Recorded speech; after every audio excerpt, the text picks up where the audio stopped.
I found out my coworkers secretly hate me after I accidentally walked into a conversation about myself in the break room. I'd forgotten my phone at my desk and was walking back when I heard my name through the partially open door. Jessica is such a kiss-ass, said Mike from accounting. Did you see her in the meeting today? Practically agreeing with everything the boss said. She's always doing that, added someone else. I think it was Brenda from HR, trying to look good by making the rest of us look bad.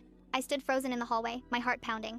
These were people I considered friends. We ate lunch together. We joked around during slow afternoons, or so I thought. Remember when she volunteered to take on that extra project last month? Mike continued. We all looked lazy because she was being such an overachiever. Classic brown-noser behavior, Brenda agreed. I backed away slowly, retrieved my phone the long way around, and spent the rest of the afternoon in a state of shock. That conversation played on repeat in my mind, dissecting every interaction I'd had with these people, looking for signs I'd missed. The worst part was realizing they weren't entirely wrong. I did volunteer for extra projects. I did speak up in meetings with ideas and suggestions. I did try to be helpful and engaged at work, but I thought those were good things, professional things, not evidence that I was a kiss-ass trying to make everyone else look bad. That evening, I met my boyfriend for dinner and told him what happened. He was sympathetic but also brutally honest. You do try pretty hard at work, he said carefully. Maybe tone it down a bit? Tone down what? I asked. Doing my job well? No. But you don't have to volunteer for everything. You don't have to have an opinion on every topic. Sometimes just being part of the team means not standing out. His words stung because they echoed what I'd overheard. Be less. Do less. Care less. Otherwise, people will resent you for trying. The next day at work was torture. I couldn't look at Mike or Brenda without feeling sick. When they acted friendly, I wanted to scream that I knew the truth, but I also felt this creeping self-doubt. Were they right? Was I too much? Too eager? Too visible?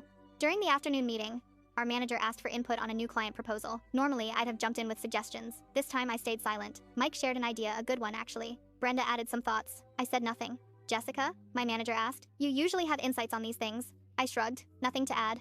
My manager looked puzzled but moved on. After the meeting, Mike caught up with me in the hallway. You okay? He asked with what seemed like genuine concern. You were quiet today. I wanted to throw his words from the break room back in his face. Instead, I smiled. Just tired.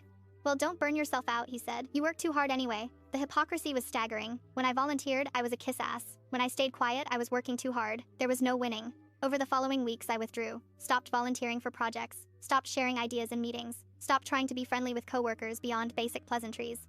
My performance reviews were still good, but something inside me had shifted. My boyfriend noticed the change. You seem different lately.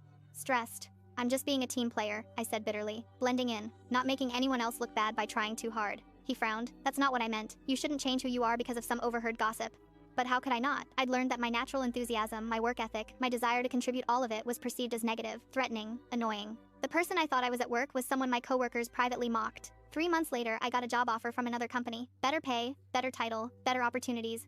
My manager was disappointed when I gave notice. You're one of our best people, he said. What can we do to keep you? I thought about telling him